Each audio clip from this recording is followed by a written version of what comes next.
Chapter 1. Ship on the Rocks. It was the 7th day of the storm. We didn't know where we were.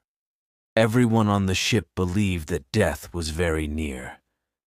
My wife and my 4 young sons moved close to me. "My dear children," I said, "I don't think we're going to die." Then, above the noise of the storm, I heard a cry, "Land! Land!" The ship hit the rocks. We heard someone shout, "There's no hope now! Let down the boats!" "No hope," cried the children. "Be brave, my boys," I said. "The land isn't far away. We'll save ourselves. We'll find a way. I'll see what we can do." I left our room and looked around, but there were no sailors on the ship. They were all in boats on the sea. We were alone. I returned to my family. "It's all right," I said. "The front part of the ship is between 2 rocks, so it's above the water. Tomorrow the sea will be calmer, and we'll be able to reach the land." The children immediately became happier, but my wife understood the danger of our position. She prepared a meal and the boys went to bed, but my wife and I stayed awake and watched. The next day it was not as windy and the sky was clear. We could see that we were near land. "Now," I said, "let's go around the ship. Let's look for things that will help us reach the land. We need food and water, too. Then we'll meet again here." Fritz, my oldest boy, brought back guns and gunpowder. My second son, Ernest, found a box of tools, a lot of nails, a big knife, some small knives, and some other things. The box was very heavy, but Fritz helped him with it. When my third son, Jack, opened the door to one of the rooms, 2 big dogs jumped out at him. They were quite friendly, and he brought them with him. Then my wife came with Franz, our youngest son. "Good news," she said. "A donkey, 2 goats, a pig, 6 sheep, and some chickens are still alive." I said, "Those will all be useful, but not the dogs. They'll eat too much." "But father," said Jack, "they'll help us to catch animals for food when we reach the land." "Yes," I said, "but we haven't reached it yet. We need to make a boat. Let's get some barrels and some pieces of wood." So we started to work and we made a boat. We used one of the pieces of wood to hold the sail. At last, everything was ready, and we lowered the boat into the sea. It was too late to leave the ship that night, so I tied one end of a long rope to our boat and the other end to the ship. Then we had a meal and went to bed. Chapter 2. The Island. We all woke up early the next morning. I called the children together and said, "First, we must feed the animals. I hope we'll be able to come back for them later. Then let's take everything that will be useful to us." We took guns and gunpowder and bags of food. We took some cooking pots, the tools, nails, and knives. We brought sailcloth to make a tent. The chickens seemed sad, so we brought them too. "The dogs," I said, "can swim behind the boat." At the last minute, my wife came carrying a big bag. I didn't ask her what was in it.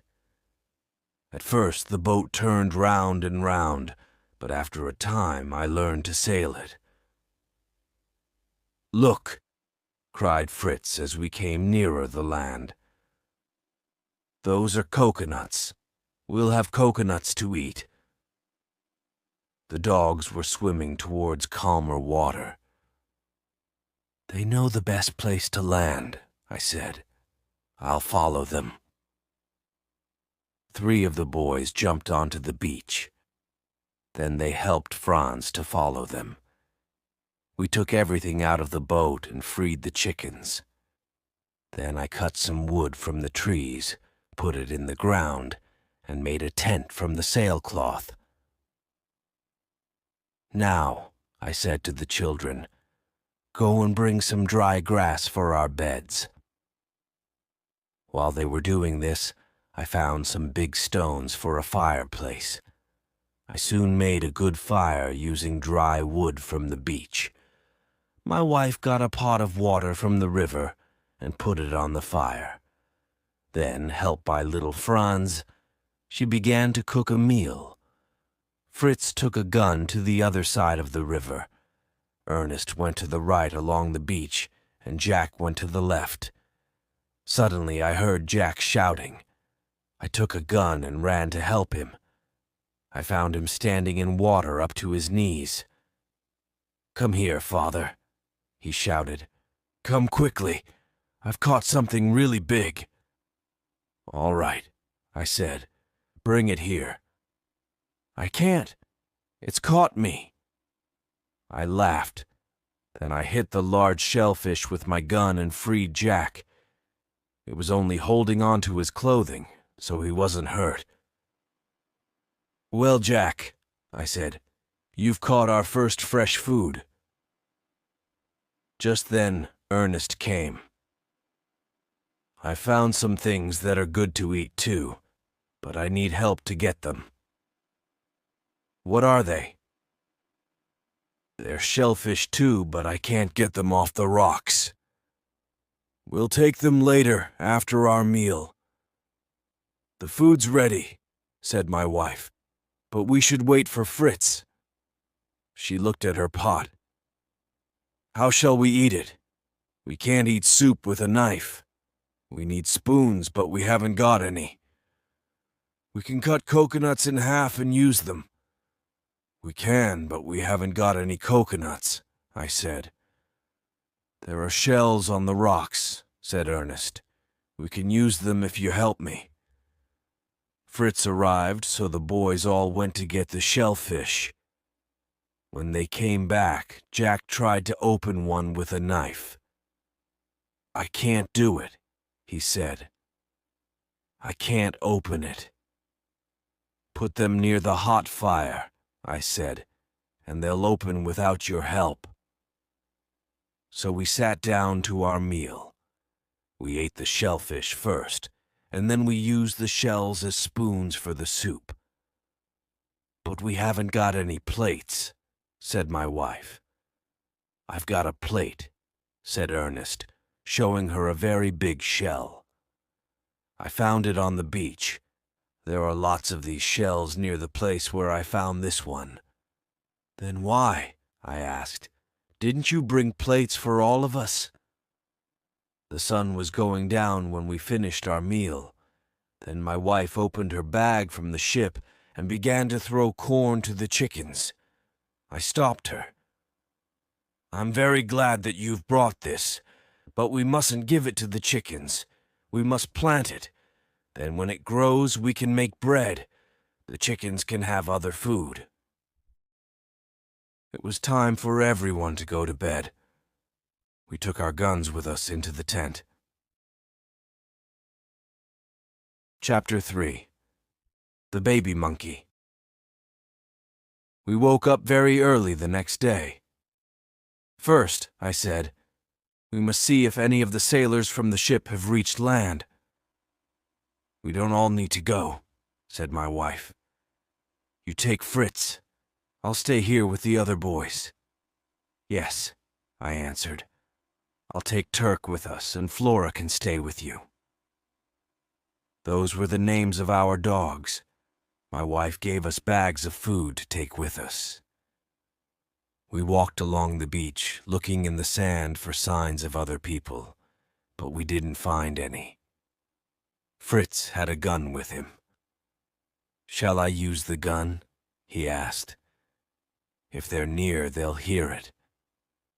"No," I said. If there are wild men on the island, they will hear it too. We don't want them to know we're here." We turned away from the beach and walked for about a mile. We came to a little wood. At every step we saw a new and beautiful plant. "What's this strange plant?" asked Fritz, "with these big things growing on it?" "Ah," I said, "those are gourds. They're very useful." We took some of the gourds and cut them open. Now we must take out the soft part inside. We'll leave the shells to dry in the sun. Then we can make spoons and plates and cooking pots from them. That's why these plants are so useful. I don't understand how you can make a cooking pot from this. If you put it on the fire, it'll burn." "Ah," I said, "but you don't put it on the fire. You fill it with water. Then you put hot stones into the water and the water will boil." We cut plates, spoons, and pots from the gourds and put them in the sun. We left signs to ourselves around the place so we could find it again later. We walked to a field of very tall grass. It was growing high above our heads. Now, where, I thought, have I seen grass like this? We had to cut our way through the grass. As I touched it, my hands became very wet. I put a hand to my mouth. Then I remembered. "Come here, Fritz. Cut one of these open and put the soft part in your mouth." He did that. "Oh," he said, "it's sweet like sugar." "It is sugar," I answered. "Let's take some back with us. The others will be very pleased and surprised." Next, we came to some coconut trees. As we moved nearer, we saw a lot of monkeys on the ground near the trees. But when they saw us, they ran up into the trees. They made angry noises at us. Fritz lifted his gun. "Stop!" I cried. "Why do you want to kill those monkeys?" "Because they're screaming at us. They're terrible, useless things. Or perhaps they're laughing at you. Why are you getting so angry? Because they're laughing at you. They're right to laugh at an angry boy. And they aren't useless." "How can you make a monkey useful?" Fritz asked. I threw some stones at the monkeys in the trees, and the monkeys threw coconuts down at us. "There," I said, "an angry monkey can be quite useful." "More useful than an angry boy," said Fritz. "But I'm not angry now. I'll carry the coconuts." We came to more coconut trees, and the dog, Turk, ran in front of us. We heard cries of pain and angry cries from the monkeys up in the trees. We saw that Turk had one of the monkeys in his mouth. Fritz ran to save it, but it was too late. The monkey was dead. Its baby wasn't far away. It was in the grass, crying out in fear. Then a very strange thing happened. The baby monkey jumped onto Fritz's back and held onto his hair. "Take it off! Take it off!" cried Fritz. I laughed. "It's lost its mother, and so you've become its father." "Yes, it's very similar to its new father." I carefully took the monkey off Fritz's back and held it in my arms. "What shall we do with it?" I asked. "Can I take it home?" Cried Fritz. "I'll get milk for it from the goats on the ship, and soon it will learn to find food for itself." We returned to the beach, and my wife and the 3 other boys ran to meet us. They were very pleased to see the little monkey. "What are those sticks?" they asked. "They're for you to eat," said Fritz, and he gave the sugar to his brothers. A very good meal was waiting for us at the tent. Different sorts of fish and a bird were cooking over the fire. Franz caught the fish while we were away. Ernest caught the bird. The fish was very nice, but we didn't like the taste of Ernest's bird. The sun was going down when we finished our meal, and we all went to bed. Fritz took the little monkey with him. Chapter 4. Back to the ship. When I woke up, I said to my wife, "I don't know what to do first. There are so many things that we need to do." "First," she said, "you must bring those animals from the ship. Go with Fritz. The rest of us will look for a place where we can build a home." I said to her, "We'll have to stay on the ship all night. Tell Ernest to climb up that high tree. He should tie a piece of cloth to the top. If there's any danger, pull the cloth down. And you must put up a light on the ship," said my wife. "Then I'll know that you've got there safely." We reached the ship quite easily. The animals were in good health and had enough food. I remembered my wife's words and put up a light. Then we had some food and went to sleep. We woke up very early the next morning and found useful things for our life on the island. "We must have plenty of gunpowder," said Fritz. "Then we'll be safe if we meet wild animals or enemies later." "We must think of the present," I said. "What do we need now for these next few days or weeks? We must take more sailcloth because we need to make a home, and we must think of food. What food is there on the ship?" "I've seen a barrel of butter," said Fritz. "And there's the ship's bread and some meat and salt." "But what will we do when the bread's finished, and the butter will soon go bad?" "Let's think of the present," I said. "We have enough problems to worry about now. We can think about the future later. Perhaps a ship will come and take us away." But I was wrong. It's always a good idea to prepare for the future. We didn't know that at the time, so we made some silly mistakes. We didn't take back things that we needed later. It was a slow job getting all these things together, so we had to spend a second night on the ship. We woke up late the next morning. "Now, Fritz," I said as we sat at breakfast, "how can we take these animals to the land?" "We can't put them in the boat," he said. "They're too heavy." "Can we make another boat?" "No, the animals are too big. What can we do?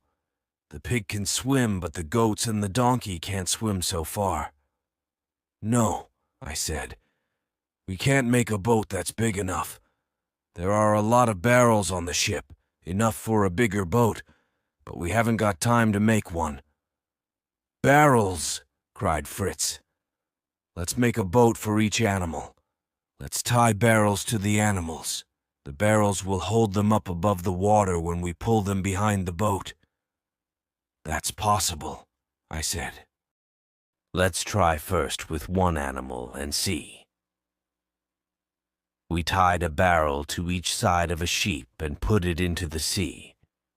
It went down and down. Then finally I saw its head above the water, and it began to swim. When it was tired, it stopped swimming.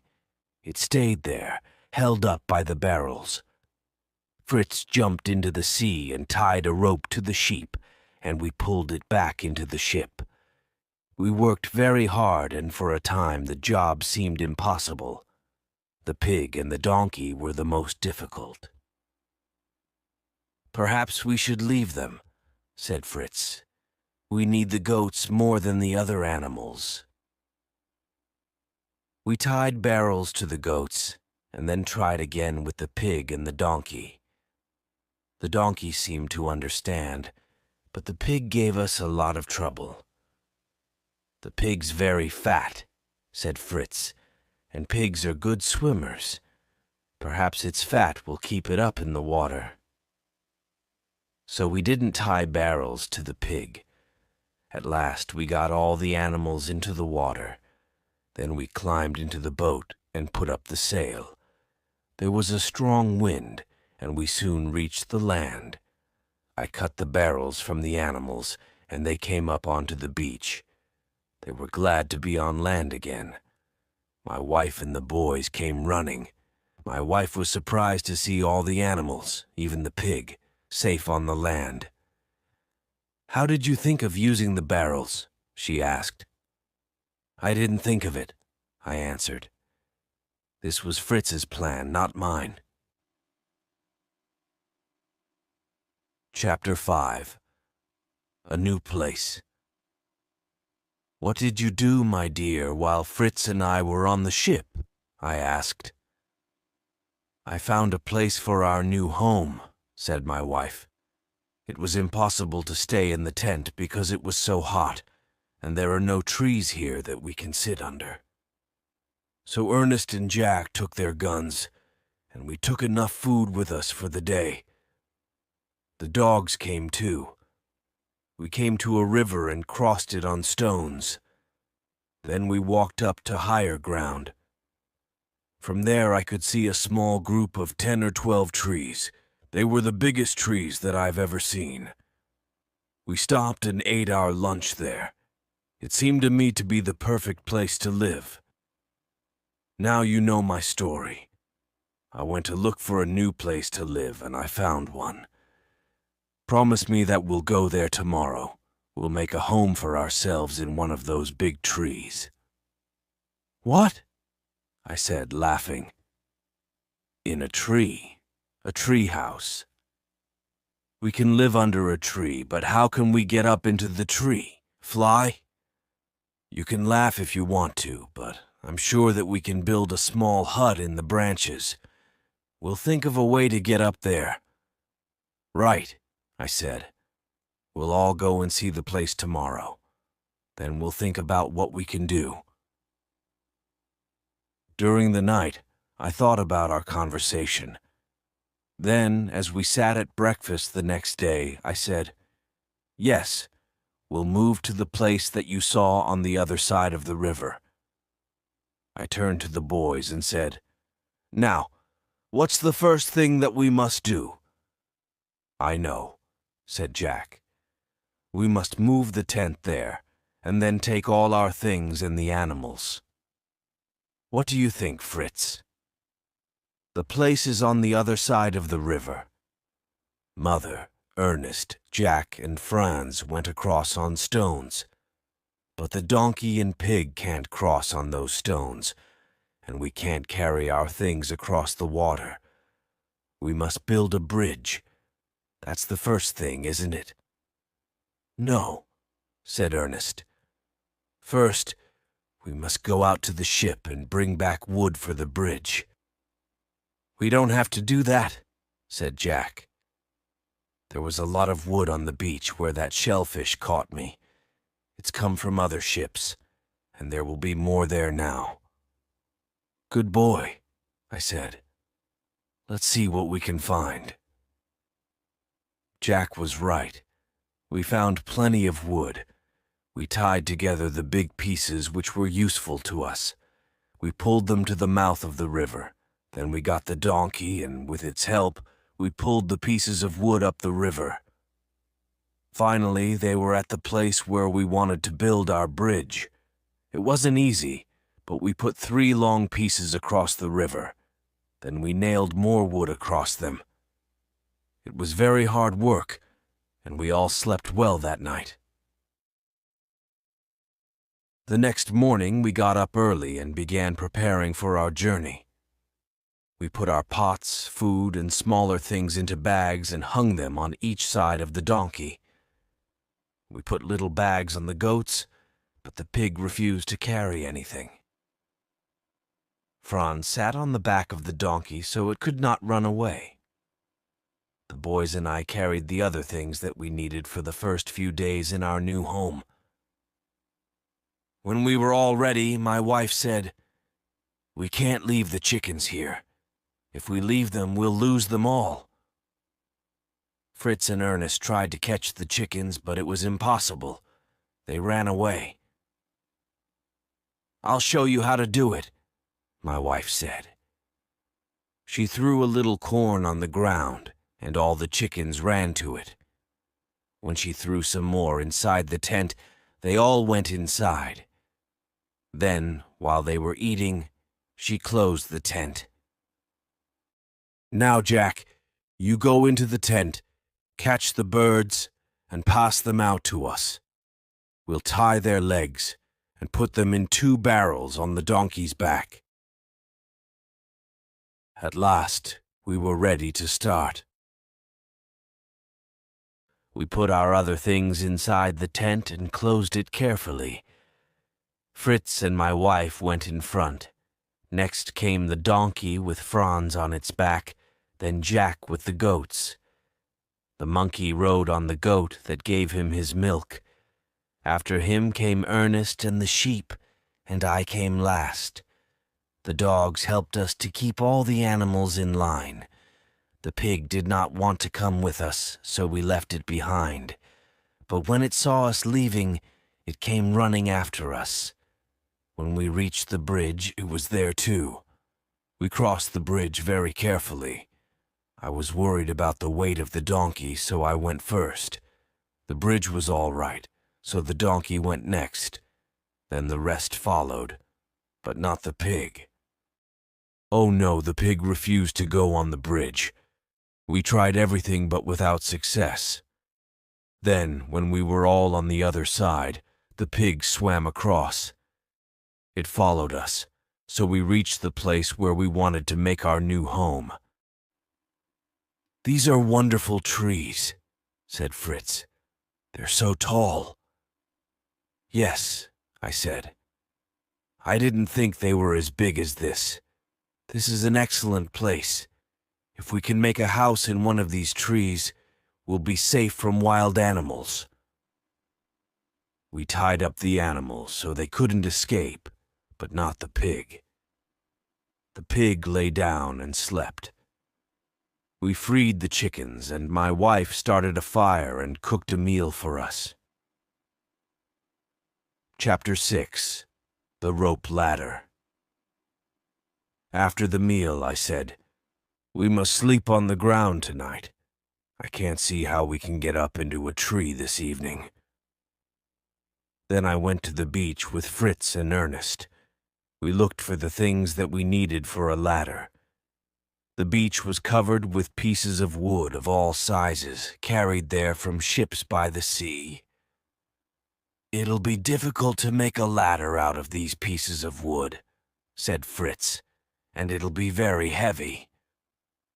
"Look at those tall, thick plants there," cried Ernest. "They're what we need. Bamboo." I cut some bamboo into pieces about 6 feet long. Then I tied them together so I could carry them. Then I cut some straight sticks. "I can make a bow with this bamboo," I said, "and arrows from these sticks." We went back to the biggest tree carrying the bamboo. We put it on the ground. "That branch is about 30 feet high," I said. "We've got more than 60 feet of thick rope and a lot of thin rope. Now we'll put 2 long pieces of rope on the ground, and we'll cut pieces of bamboo 1.5 feet long. Fritz, you cut the pieces. Ernest will help me with the rope." So we began to work. "Now," I said, "we must tie pieces of bamboo across the ropes to make steps. Then we'll have a rope ladder." We worked very hard, and after a few hours a ladder was ready. Then I made a bow from another piece of bamboo. "Ernest," I said, "make arrows from these sticks. Put a big nail in one end." "Oh," cried Jack, "a bow and arrows. What are you going to do with them? I want to play with them. I'm not making a toy, Jack. I'm going to shoot with this. But soon you'll all have bows and arrows because we must be careful with our gunpowder. When we've used this gunpowder, we won't be able to get any more. And if there are dangerous men on the island, we'll need our gunpowder. When the bow and arrows were ready, I tied a long piece of thin rope to an arrow and shot the arrow up over the branch. It came down on the other side, carrying the thin rope with it. "Ah," said Ernest. He always understood things quickly. "You'll tie the rope ladder to this thin rope and pull it up onto the branch. Then you'll hold it there while someone ties it to the branch." "Yes," I said. "You climb up there.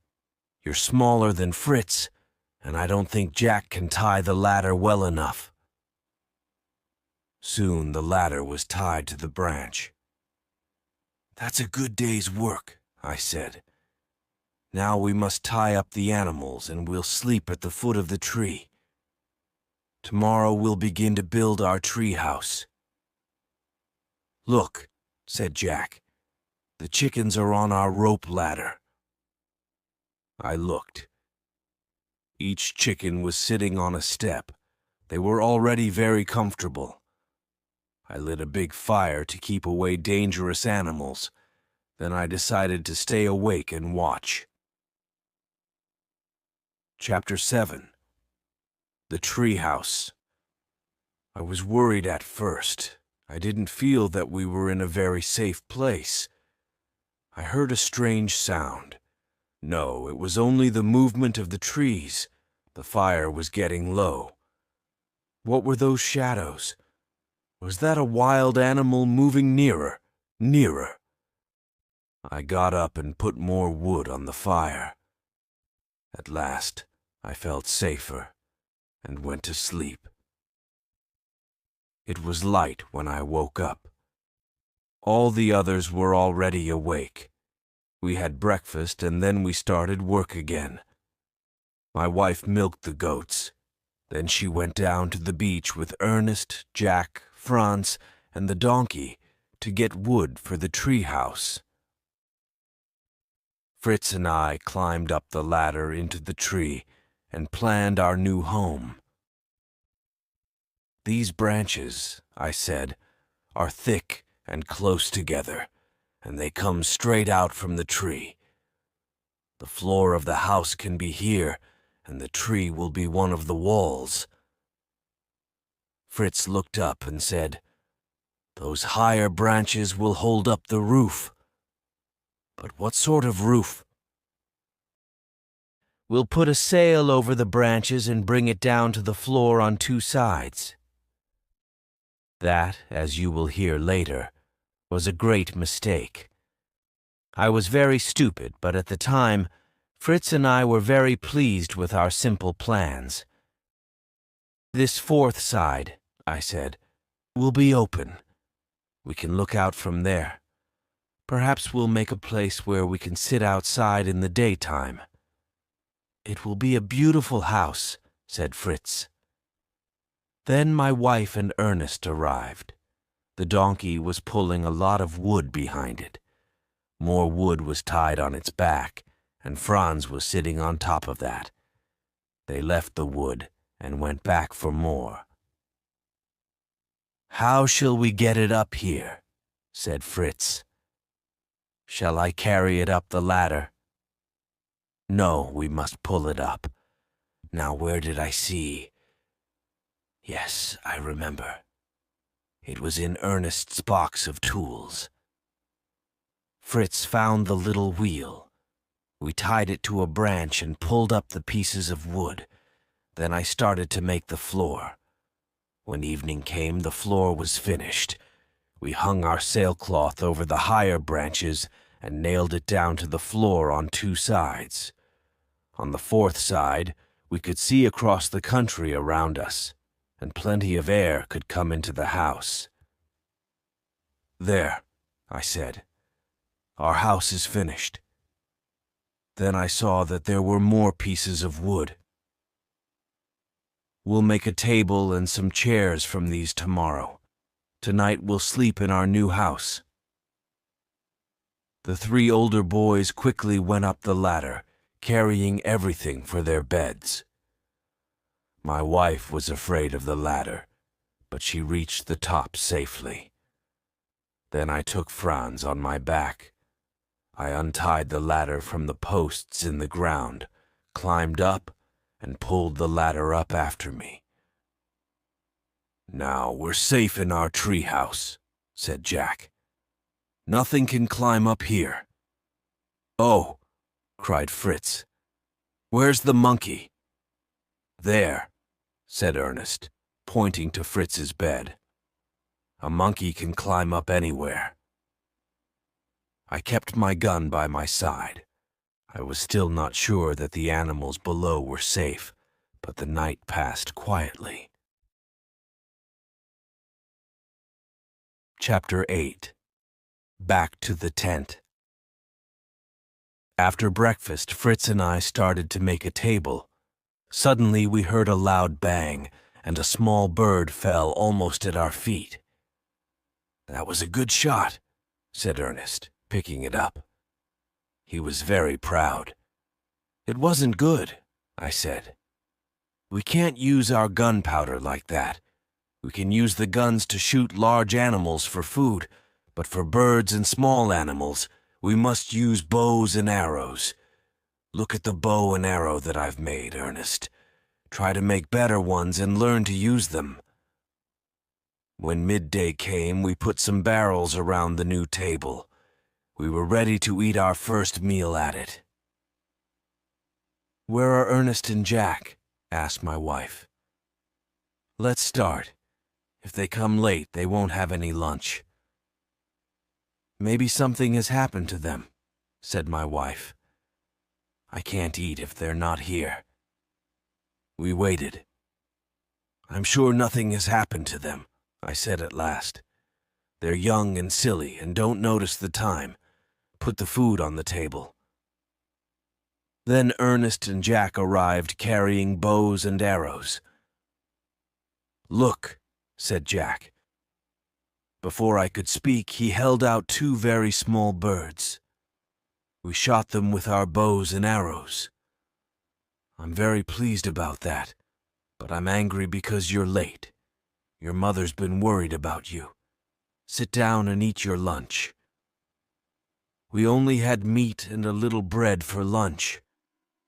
The bread was very hard. The meat was an animal that I shot the day before. "I left some things at the tent," said my wife. "If we get them, I can give you better meals." We left and walked towards the beach. The dogs went in front. This time the little monkey was riding on Turk's back. Then came Fritz, Ernest, and Jack with their bows and arrows. My wife, Franz, and I came last. There was still a lot of wood on the beach, and I noticed 2 long pieces just the same shape. Their ends were turned up. Now where, I thought, have I seen pieces of wood shaped like that? Ah, I remember. In Switzerland, of course. We reached the tent and found everything in the same place as before. Everyone looked for the things that they wanted. Fritz got some gunpowder while I found the butter. My wife pointed to a bag that I remembered putting into our boat. "What is it?" I asked. "Ah," she said. "That's what I wanted for our lunch. Potatoes." "There are only enough for 1 meal," I said. "But if we plant them, we'll have plenty next year, enough for all our meals." Jack was listening to this. "We can eat these potatoes, and then we can find wild potatoes," he said. "You found sugar and coconuts." "No, Jack. Wild potatoes grow on the top of high mountains, and they're very small and not very good to eat. These potatoes are different from wild ones. We must make a garden and grow potatoes in it." "But what can we eat now?" asked Jack. "I'll see what I can find," I answered. "Until our garden's ready, there are some wild plants that we can use." Next, Fritz and I went to get salt. The seawater dried on the rocks and left salt behind. We were able to get enough to give our food some taste, but we were stupid not to take more than that. Chapter 9. The Sledge. Later in bed, I thought, that barrel of butter was very heavy. We must find a way to carry heavy things. I thought about our animals tied up at the foot of the tree at night. They weren't safe. We must make huts for them. We needed wood for this, but more than we used for the floor of our house. We also needed bamboo. The donkey couldn't carry so much, so we must make a sledge. Those 2 pieces of wood on the beach were just the right shape for the bottom of a sledge. Early in the morning, Ernest and I climbed quietly down the ladder. I took some tools, nails, and a piece of light rope. We found the 2 pieces of wood and nailed them together with smaller pieces. Then we put a lot of bamboo and wood across the top. I tied a rope on the front, and we pulled the sledge back along the beach. It moved very easily across the sand. When we were finishing our breakfast, we heard a loud noise from the chickens. We all ran to them. "It's the monkey!" cried Ernest. "He's running after them." Then we saw the monkey hiding behind a tree. He was eating an egg. The monkey ran away to another tree, and Ernest ran after him. Soon Ernest came back with 4 more eggs. My wife went and looked in the grass. "One of the chickens is sitting on her eggs," she said. "Soon we'll have some little ones. We must make a safe place for the chickens. Then we can keep the monkey away from them." After lunch, Ernest and I went out again with the donkey. The donkey pulled the sledge to the beach. We put more wood and bamboo on the sledge, and then I looked at the sky. "We must go home," I said. "There are clouds in the sky, and the wind is getting stronger." Then I looked at the place where the ship was still on the rocks.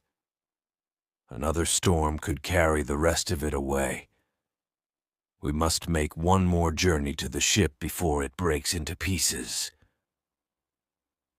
Why was I so stupid on our last journey? We brought back the animals, butter, salt, meat, bedclothes, gunpowder, and some books, but we knew then that we were on the island for a long time, a year, 2 years, perhaps for the rest of our lives. Why didn't I think of other more important things? Chapter 10. A Second Journey to the Ship. The next morning, Fritz and I got up very early. We went to look at our boat. It was in good condition, but it didn't have a sail. That was now the treehouse roof. "I think," said Fritz, "that we can use long, flat pieces of wood as paddles."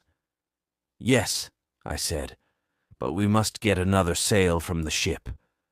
The boat will be very heavy with everything in it. There's still a strong wind. We'll run back home and tell the others we'll go now and then spend the night on the ship." We went quickly and told them our plans. My wife said, "We'll meet you with the sledge when you come back. Be careful." We reached the ship without great problems. "Now, Fritz, what do we really need?" "I can only think of one very small thing," he answered. "What's that?" I want something to catch big fish. Yes, I said, but we can't eat fish and meat every day. No, he answered, we must have bread and fruit and green vegetables. Do you remember Mr. Wilkins on the ship? He was moving to a new home. I'll see if I can find his tools. You find a fishing line. Yes, said Fritz. I remember watching one of the officers when he was fishing over the side of the boat. I know which room was his. I'll look there. I went below and found some gardening tools. I also found some seeds. That's lucky, I thought. Now we'll have lots of different vegetables to eat. Fritz came back with his arms full.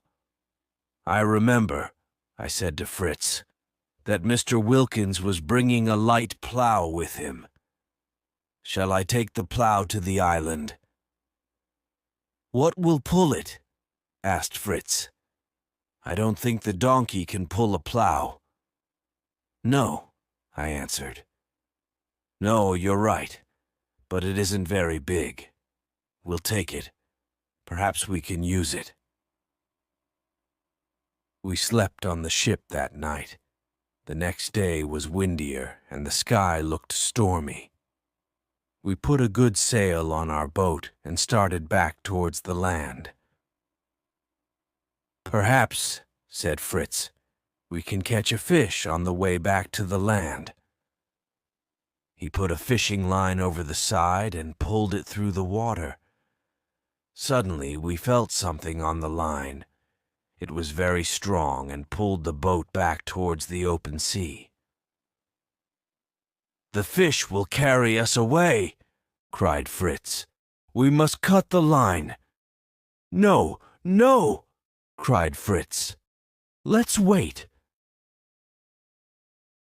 Just then, the wind began, and it pushed the boat towards the land. It became stronger and stronger, and we moved faster and faster through the water. The boat was thrown up onto the beach and broke into pieces. My wife and the boys were waiting for us. We quickly took our things off the boat and put them on the sledge. There, that's all, I said. No, answered Fritz. Let's see if the fish is still with us. He went into the water. Yes, it's still here. It's dead. So we carried the big fish onto the beach and put it on the sledge. This will give us food for days, I said. If it doesn't go bad, we must put it in salt.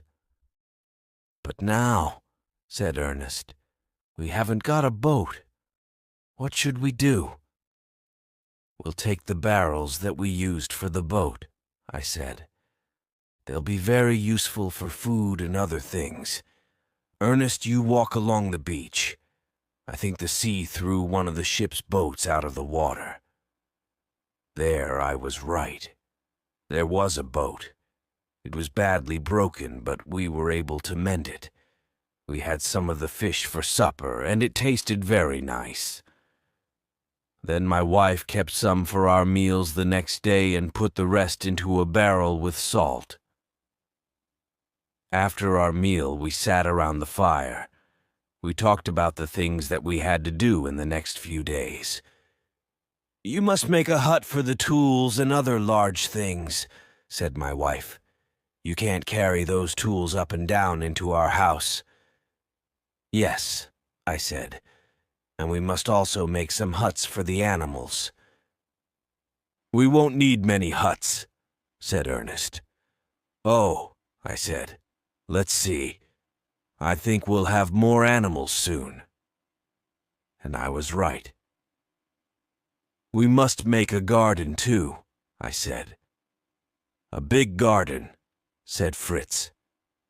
What have we got? Plants and seeds from the ship and potatoes, and perhaps we can find other plants on the island that we can grow in our garden. Yes, I said, but we must build a wall around the garden. We don't want the animals to eat the plants. We'll use bamboo." "Oh, that's a lot of work," said Ernest. Ernest was lazy and didn't like work. "There's one thing that you haven't told me," said my wife. "You've told me what we'll be able to eat next year, but what are we going to eat now?" "Ah," I said, "we haven't got any potatoes, but there are wild plants. I'm sure that there are sweet potatoes on this island." The next morning we all went out and looked for sweet potatoes. For some time we didn't find anything. Then Fritz found a plant and called me. "Is this a sweet potato?" he asked. "Yes," I said, "it is." We looked around and found more. Back at the treehouse, my wife cooked the sweet potatoes. They tasted like potatoes, but not as nice. Then she made some of the potatoes into a sort of bread. It was quite hard, but good. Chapter 11. The Garden. We got up very early in the morning. We wanted to start work on our garden before the weather got hot. Fritz, Ernest, and I took our tools. Jack had a fork, but he wasn't really old enough. We all started to work. After a time, when we were quite tired, I said, "Let's see what the animals left on the ground last night. That'll be very good for the earth in the garden." We went to look. "The pig! The pig's gone!" Jack cried. It was true. The pig was nowhere near the treehouse. "We can't do anything about that," I said. "Perhaps she'll come back again." "You said she," said Jack. "Yes, of course. I think she's going to be a mother. Perhaps she's gone away to the forest to have her babies there. Then she'll come back, I hope." We went back and worked again in the garden. We were all very tired when it was time for the evening meal. We had fish and sweet potatoes. "Now," I said, "we must work in the garden again tomorrow and plant all the seeds from the ship. Then we'll put bamboo around our garden and make huts for the animals." "We must make a big hut for the pig," said Jack, "if she has a lot of little pigs." "Now go to bed," I said to the boys. "Be ready to work hard tomorrow. First, we'll get the bamboo." "How will we carry a lot of bamboo across the ground?" asked Jack. "We can't use the sledge. Can the donkey pull it?" "No," I said. "We won't go to the place where we found bamboo before. We'll go to a different place. Then we'll be able to bring it here more easily." "Oh," said Jack. "Is there an easier way?" "Yes," I said. "We'll go up the river. We'll cut the pieces of bamboo and pull them to the river. Then the river can carry them down to our treehouse." "Ah," said Jack. "Yes, that'll be the best way." Chapter 12. Buffaloes and Other Animals. We left the next morning to get bamboo for our garden and for animal huts. My wife and the 4 boys came with me and the 2 dogs, Turk and Flora. We also took the donkey. We needed it to pull the bamboo to the side of the river. It was our first visit to this part of the island, so we took our guns with us. The dogs were a mistake, but the guns weren't. We went up the river and found a lot of bamboo. We cut it and tied it together, and the donkey pulled it to the river. Then we had a meal and rested. Jack went for a walk. After a time, he came back and said, "Father, there's a big field over there, and there are 10 or 15 large horses in it."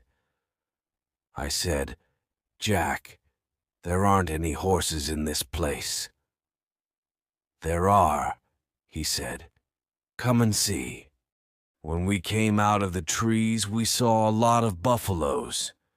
We went nearer and nearer until we were about 130 feet away. The buffaloes stood and looked at us with their big round eyes.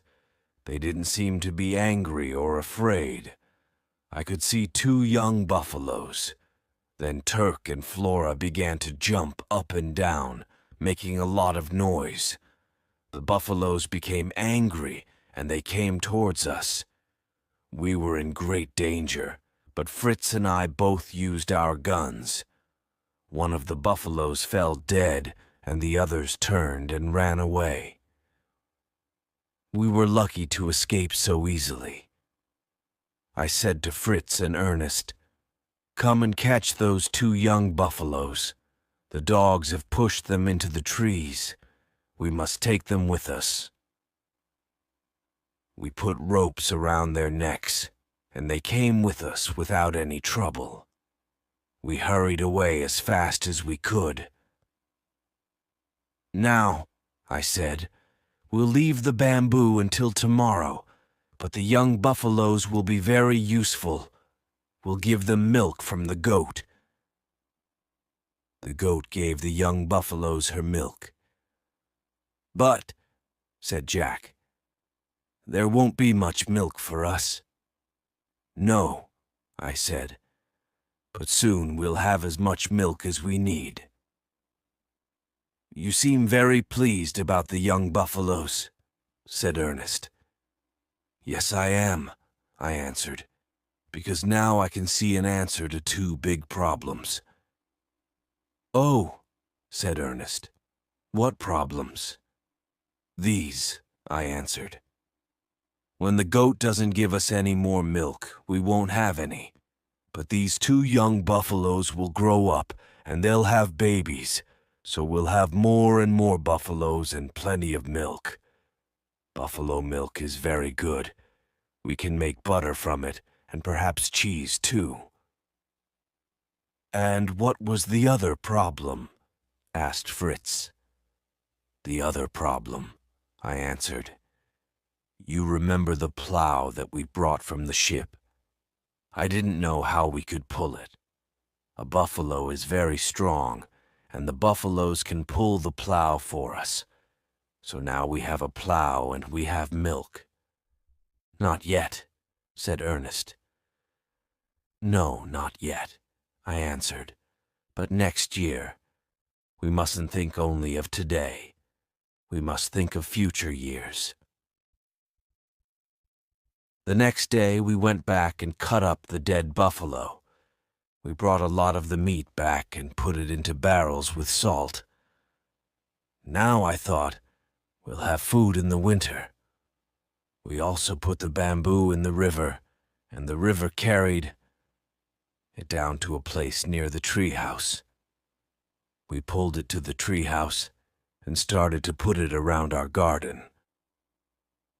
Some days later, when the garden was finished, I said, "Now we must begin to make huts for the animals." "We'll only need 3 huts," said Ernest. "Why only 3 huts?" I asked. "We need one for the buffaloes, one for the goats, and another for the sheep," said Ernest. "And perhaps we should make a house for the chickens." "But," I said, "the donkey and the pig need huts too." "Oh," said Ernest, "the pig's gone, and today the donkey's gone too." "Gone?" I said. "Yes, I can't see it anywhere, and the pig went days ago." "Yes," I said, "but I hope they'll come back. We'll make huts for all of them, and hope." We were sitting at breakfast a few days later when Fritz said, "Something's moving in those tall grasses. I'll get my gun." He ran and got his gun. "Wait," I said. "Don't shoot. Let's see what it is." Jack said, "I'll go round behind it and look. If it's dangerous, I'll run away." So Jack moved very quietly. He was very good at that because he often followed birds with his bow and arrow. The thing came nearer, and then out came our pig with 6 little ones. "At last," I said. "We're all very glad to see you, Mrs. Pig, and your house is ready for you." So we pushed the pig and her 6 babies into their hut. Then Franz called to me. "Look," he cried, "Flora's had 6 babies too." So now we had 8 dogs and 7 pigs. "Now, where's our donkey?" I said. One morning we were planting potatoes in the garden when we heard a strange noise. "What's that?" I said. "What sort of animal is making that noise?" The dogs heard it too. They looked ready for a fight. We all looked around. We couldn't see anything, but the noise continued. It came nearer and nearer, and our dogs became angrier and angrier. I tied them to a tree. Then Fritz put down his gun and started to laugh. "I can see it," he said. "It's our donkey. He's come back." There he was, and then we saw that he wasn't alone. Our donkey was bringing another animal with him, very similar to a donkey but smaller. "That," I said to Jack and Ernest, "is probably a kind of wild donkey. Now don't make a sound. Fritz and I will try to catch her." Fritz moved towards our donkey, holding some salt in his hand. Our donkey loved salt. He came to Fritz, and the wild donkey came a little closer too. Then, when she was near enough, I put a rope over her head from behind her. She fought against us, but at last we were able to tie her up. I said, "Perhaps the wild donkey will have babies. It will be easier to teach her if she does, and she'll be useful to us." And that is what happened in the end. The chickens were sitting on eggs, and soon we had 40 little ones. So now we had a lot of animals to feed. We had the donkey and the wild donkey, 2 buffaloes, the goats, the pigs, the dogs, the sheep, and the monkey.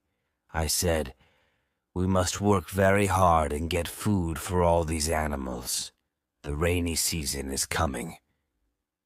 So we brought the tent from the beach and filled it with dry grass. We got sweet potatoes and coconuts and put them in a dry place at the foot of the tree. Chapter 13. Winter. There were dark clouds in the sky, and the sea was stormy. I looked out to sea and thought, "The sea has finally broken up our ship. There will be more wood on the beach, and this rough sea will come up to our boat on the beach." "Boys," I said, "we must pull our boat high up on the beach.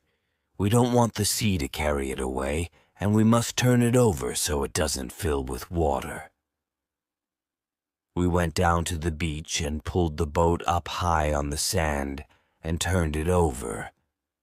Then Ernest pointed and said, "What's that thing there?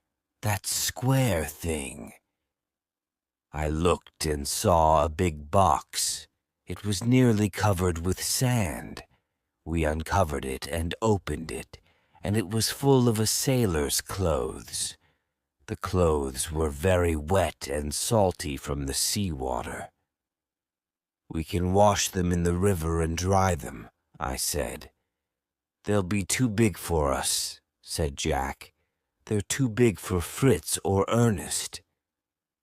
"Yes," I said, "they'll be too big for you, but you'll be glad when your other clothes have got wet in the rain." Then I thought, now winter's coming. What do we need? Dry firewood for my wife to cook with under the treehouse. We didn't, of course, cook in the treehouse because of the wooden floor. So we found a lot of firewood and put it at the foot of the tree, under the tree house. Then I thought, in the stormy weather, we won't be able to go far from our house to get food. We must be sure that we have a lot of food in or near the house. Then we can use that when the weather's very bad. We've got barrels of salt meat and buffalo meat. I hope it will keep well. We can't get any more salt. The sea was now coming up over the rocks, and there was no sunshine to dry the salt. My thoughts continued. We've got eggs, of course, from our chickens.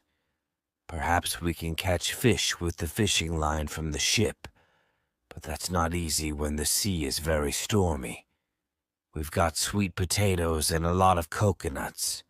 The goats will give us a little milk, and there's plenty of dry grass for our animals. Now I said to my family, we've got a good house and plenty of food, so we're ready for the winter. That's what I thought, but I was very wrong. The next few months were probably the unhappiest months that I have ever known in all my life. We had 4 enemies: the rain, the wind, the cold, and the shorter days.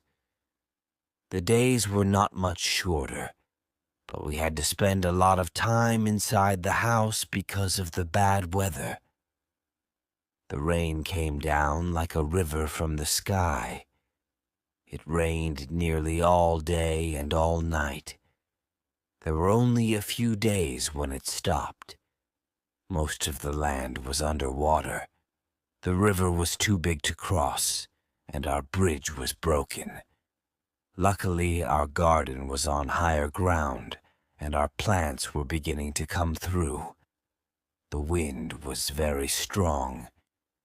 When we made our tree house, I didn't think about the wind. If a house is built on the ground with good walls and a low roof, the wind will pass over it.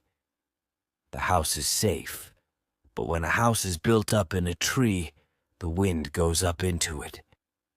The roof of our house was made of sailcloth. When it rained, there were deep pools of water on the roof. The water ran over the sides onto the floor. Then the strong wind pushed the sailcloth up, and a river of rain came down into the room. The days were not as hot as before, and the nights were the same, sometimes even cold. We sat all day in wet clothes, and we couldn't dry them. In the evenings, we didn't know how to keep warm. We put stones on the floor of our tree room and lit a fire on them, but soon the room was full of smoke, and we were afraid of a fire. We couldn't get the smoke out of the room. We couldn't make a hole in the roof because of the rain. When the sun went down, darkness came suddenly, but even in the daytime, the room was quite dark. We had no light. We burned small pieces of wood, giving a little light, but that wasn't enough. So at night, we sat around in our wet clothes, very cold in the darkness. There was nothing to do except sleep. We can't continue like this, I said. We must go down and live at the foot of the tree.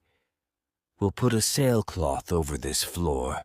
Then there will be 2 roofs, the roof in the tree and the roof on this floor. Then we'll be dry down there. We built 2 walls at the foot of the tree. The animals' huts made the 3rd wall, and the tree was the 4th wall. We made a hole in the floor of the upstairs room for the smoke from our fire. Now the rain couldn't come straight down onto the fire. We were more comfortable in this lower room, but the smell of the animals came in from the huts, and that was terrible. After a time, we began to have problems with our food. The buffalo meat went bad, because there wasn't enough salt in the barrels. Oh, why didn't I think about that before? We needed a lot of salt to keep our food fresh through the bad months of the year. We killed some of the older chickens and ate them. Then, when the weather was better, the boys were able to go out fishing or shooting with their bows and arrows. They brought in a little fish and meat. We had sweet potatoes, but cooking was very difficult. When the weather was good, my wife made enough sweet potato bread for a few days, but it wasn't very good. We didn't have enough food for the animals. We killed 4 of the young dogs, leaving only Turk and Flora and 2 of their babies. We had to find food for the goats, the sheep, and the buffaloes.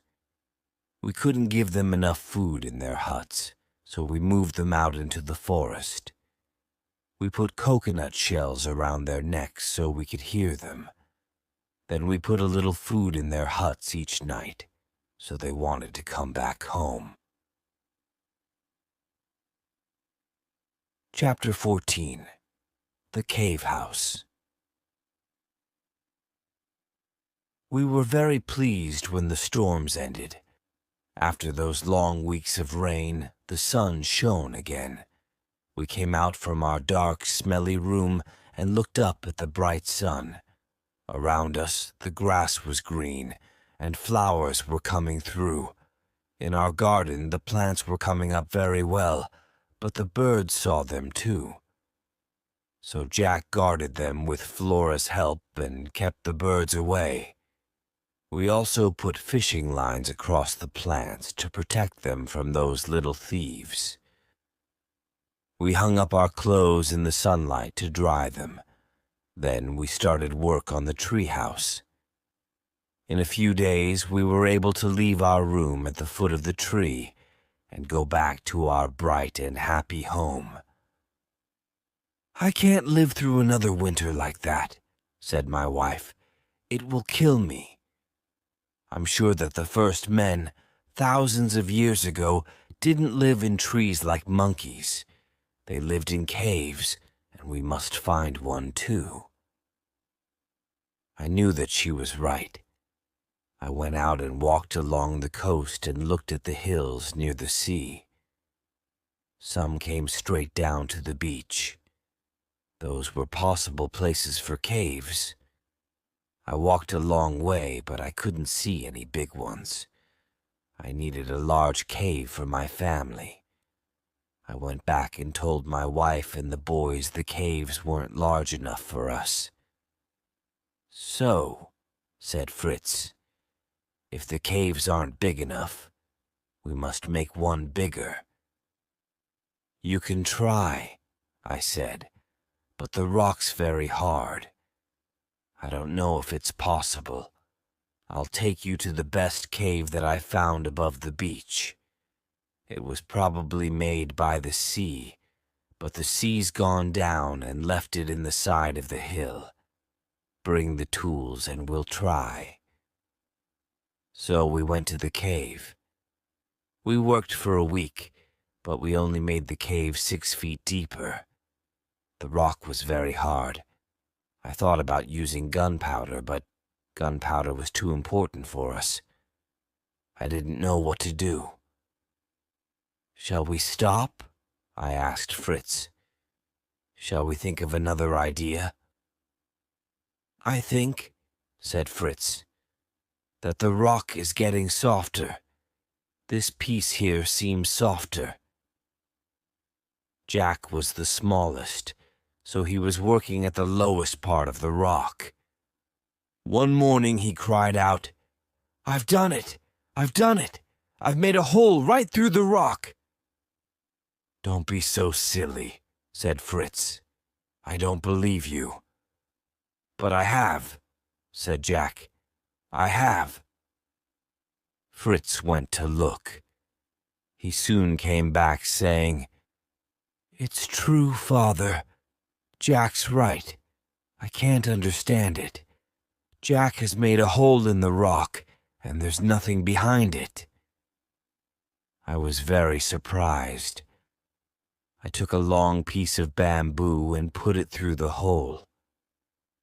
"Yes," I said, "there's nothing behind there." "Let's make the hole bigger," said Fritz. "Then one of us can go through." I said, "That's dangerous. If the hole's very deep, you'll fall. We must be very careful. Let's make the hole a little bigger. Then I can put my head in and look." So we made the hole bigger, and I put my head in. Suddenly I felt very ill. I moved away. "You mustn't go into the cave, boys, if it's a cave," I said. "The air's really bad and dangerous. I'm sure you can die in there. First, we must drive out the bad air." "How can we do that?" asked Fritz. "We must light a fire," I replied. So we put burning grass and sticks into the hole, but the fire went out immediately. "Perhaps," said Ernest, "if we light a fire just in front of the hole, the hot air will pull the cold air out of the cave." "Yes, that's possible," I said, "but I think that will be slow and perhaps dangerous. I think this time we should use some of our gunpowder." So I took some coconut shells, tied some rope around them, and filled them with gunpowder. Then I lit one and threw it quickly into the cave. There was a very loud noise, and the bad air came out with the smoke. I did the same with 2 more coconut shells, and then we tried to light a fire again. This time the fire burned. It didn't burn very well, but the smoke and hot air came out through the hole, and soon the fire was burning better. At last it began to burn brightly, as brightly inside the cave as in the open air. "Run to the treehouse," I said to Ernest. "Bring all the small pieces of wood that we've got. We can use them as light when we go into the cave." While he was gone, we made the mouth of the cave bigger. Then we could see the walls that were nearest the doorway. Jack looked in and said, "The walls are covered with beautiful stones in lots of different colors. It's wonderful." I looked into the cave. Jack was right. The walls were covered with things that looked like stones. "That's very strange," I said. "What are they?" Then Ernest came back from the treehouse bringing the wood. I went into the cave first. I wanted to be sure that the air was good. I looked at the stones. Some were lying on the floor because of the gunpowder. I took one and tasted it. "It's salt! Look, boys," I cried. "We'll never have to look for salt again. Next winter we'll have plenty of salt, and we'll have meat through all the bad months." We looked around the cave. It was very big. I saw that we could make a room at one end for all our things, with a bedroom next to it. We could have another big room as a kitchen and sitting room. "But," I said, "there's one thing that we must make now. I don't think this end of the cave is very far from the outside air. I'll hit the rock inside the cave. I want you, Fritz, to go outside and listen. Tell me where you hear me most clearly. Put a stick there to show the place." So Fritz went out, and I started to knock on the inside of the cave wall in different places. After a time, he came back and said, "I found the best place. I can hear you quite well." "Ah," I said, "then we'll make a hole through there from the outside. We need fresh air in the cave. It'll be hard work, but we must do it." It was hard work, but after 2 days Fritz was able to put bamboo through the hole. The other end of it came into the cave. Then we made the hole bigger from inside the cave. "Now," I said, "we can make a fireplace with a hole for the smoke." So we started work. Using stones and earth, we made a good fireplace with a hole for the smoke. "Now," I said, "we'll see if this idea really works." So we lit a fire, but the smoke came out into the cave. I saw that the boys were very sad. They thought that all their work was for nothing. "No," I said, "don't worry. When the hole gets warm, the air will go up it. It'll be all right. Keep the fire going for 2 days and it'll work very well." And that was what happened. On the second evening, the air began to go up the hole, and it took all the smoke out of the cave. "Now," I said, "we don't have to fear the next winter." My wife was very pleased. She said, "Now I can cook and dry your clothes, and we can sit around a nice bright fire on winter evenings. We'll be very happy." "Yes," I said, "but we'll have to do a lot more work. Next winter we'll have more animals. We must build a farm between the treehouse and the cave. Then the animals can live there in the summer and winter." "And we'll need a lot more food," said Fritz. "Yes," I said, "we can use the plow to make fields, and we must grow lots of vegetables. To work, to work." So we all had a very busy summer. We put lots of salt meat, dried fish, and coconuts in the cave. When the end of the year came, we added potatoes and sweet potatoes. Then we made a hut at the farm and put dried grass and other food in it for the animals. We built a small hut there for someone to live in. They could look after the farm at night and drive away wild animals. "What are we going to do about clothes?" asked my wife. "The boys' clothes are in a terrible state, and the clothes from the sailor's box aren't very useful. When we found them, they were full of seawater. Now they're falling to pieces. They'll be all right for another year, but not longer. I must make cloth." "How can you make cloth?" said Fritz. "From what? We've only got 2 sheep." "There are plants," I said, "that we can use for cloth. I won't tell you about all our problems with those plants, but in the end, my wife was able to make cloth. It wasn't very good, and it wasn't very white, but she was happy. But until then, the boys wore animal skins. They caught the animals, and we now had plenty of salt, so we prepared the skins, and my wife was able to make clothes out of them. So the year passed, our second year on the island. The boys were getting big and strong. Fritz was now nearly 16, and Ernest was 14. I thought about the future. One evening I said to them, "You 2 are the oldest. Soon I'll have 2 fine, strong men to help me in our work on the island. As I become older, you'll be able to do the harder work. Jack is a quick learner, and he can help your mother. Little Franz isn't very helpful yet, but he's a good little boy and doesn't give us much trouble. Yes, we are very lucky." Chapter 15. The Canoe.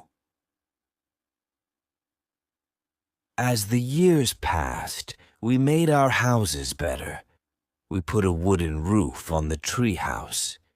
The rain didn't come through in winter after that, but it still wasn't a good home for the rainy season. We also built a place in front of the cave. We could sit out there and enjoy the sea air and the sunlight. The farm became bigger and bigger.